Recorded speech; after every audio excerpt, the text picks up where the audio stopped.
Sexual reproduction in the fungi. Sexual reproduction के अंदर हमारे पास जो होते हैं दो फिंजाई क्या होते हैं, इन्वॉल्व होते हैं। ये इस डायग्राम में आप देखें दो फिंजाई हमारे पास मौजूद हैं। ये प्लस स्ट्रेन, सपोज आपके पास ये मेल, हम इसको कह सकते हैं मेल फिंजाई हो गया, और ये आपके पास है नेगेटिव स्ट्रेन है, दो आपके पास क्या हो गया, ये फीमेल है। यानी मेल भी आपके पास मौजूद है और आपके पास क्या मौजूद है, फीमेल मौजूद है।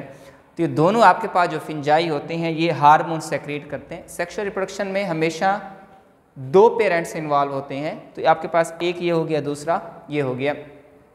तो ये अब ये फिंजाई ये भी हार्मोन सेक्रेट करेगा, और ये जो फिंजाई है ये भी क्या करेगा, ये हार्मोन सेक्रेट करेगा। जब ये हार्मोन सेक्रेट करेगा तो ये फिंजाई इधर मूव करेगा और ये फिंजाई क्या करेगा, इधर मूव करेगा। जब आपके पास ये फिंजाई यहाँ पे मूव करेंगे तो ये आपके पास ये देखें ये फिंजाई इधर आ गया, और ये आपके पास जो फिंजाई है ये मूव करके ये यहाँ पे आ गया। अब इसके अंदर देखें ये इसका न्यूक्लियस रेड कलर का मैंने शो किया, इसका न्यूक्लियस है, और जो इसका न्यूक्लियस है ये इसके अंदर ये इसका न्यूक्लियस क्या होता है, ये पड़ा होता है। तो सबसे पहले क्या होती है, सबसे पहले आपके पास ये होती है कि इनके जो साइटोप्लाज्म होते हैं आपस में क्या हो जाते हैं, फ्यूज़ हो जाते हैं। जब साइटोप्लाज्म आपस में फ्यूज़ हो जाते हैं तो इस टर्म को हम नाम देते हैं, this is called as plasmogamy. सबसे पहले आपके पास ये देखें इनके साइटोप्लाज्म आपस में क्या हो गया, फ्यूज़ हो गए। तो जब साइटोप्लाज्म फ्यूज़ हो जाते हैं इसको हम कहते हैं प्लाज्मोगैमी, और ये होता है फ्यूजन ऑफ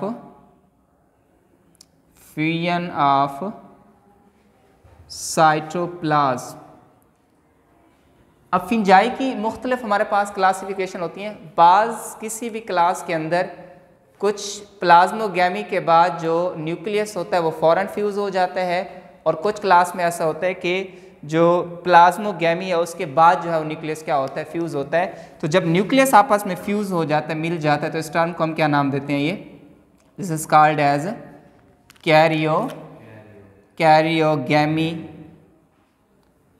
कैरियोगैमी। तो जिसमें न्यूक्लियस आपस में फ्यूज़ होते हैं तो इस टर्म को आप नाम देते हो कैरियोगैमी। यानी कैरियोगैमी आपके पास बनेगा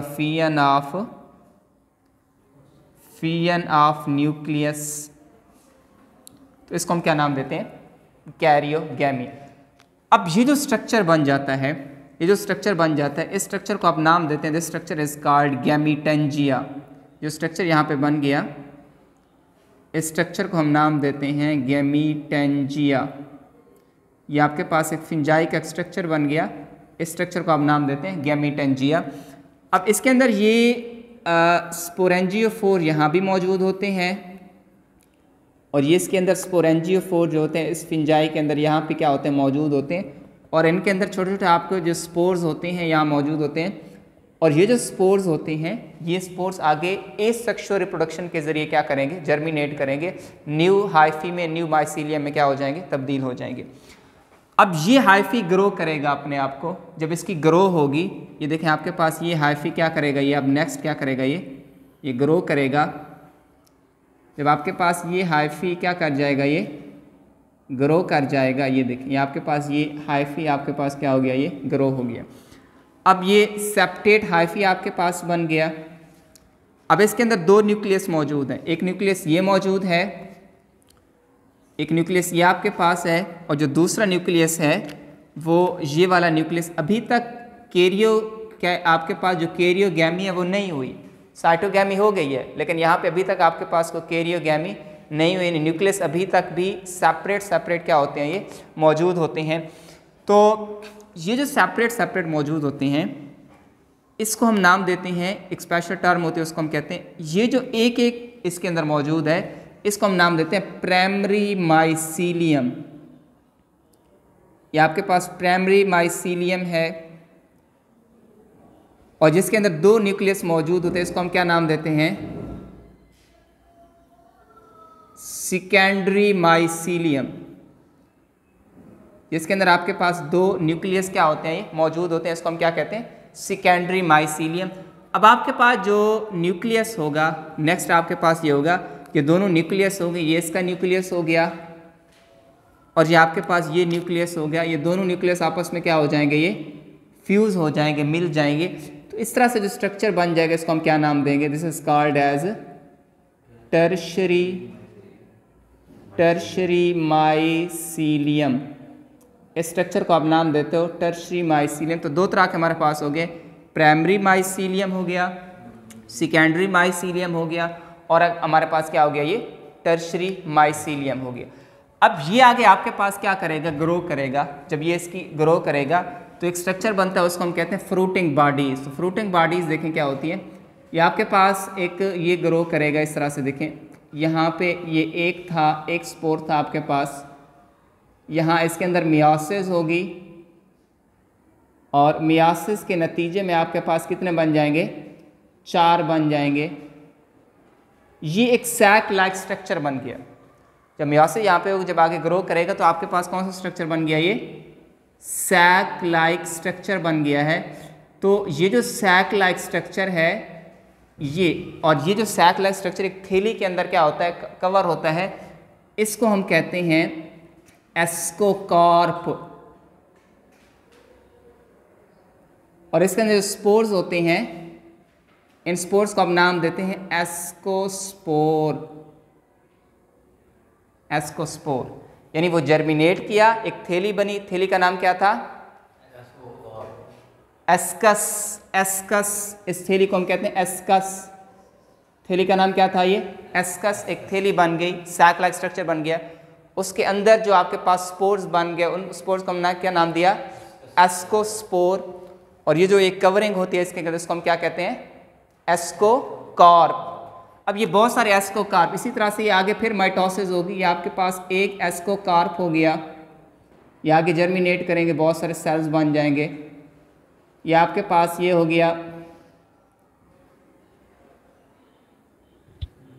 अब यहाँ पे आपके पास जो ये जो एस्कोकार्प बन गया है, ये जो स्ट्रक्चर बन गया है, इसके गिर्द एक कवरिंग बन जाती है, ये कवरिंग बन जाती है इसके गिर्द, इसको हम कहते हैं फ्रूटिंग बॉडी।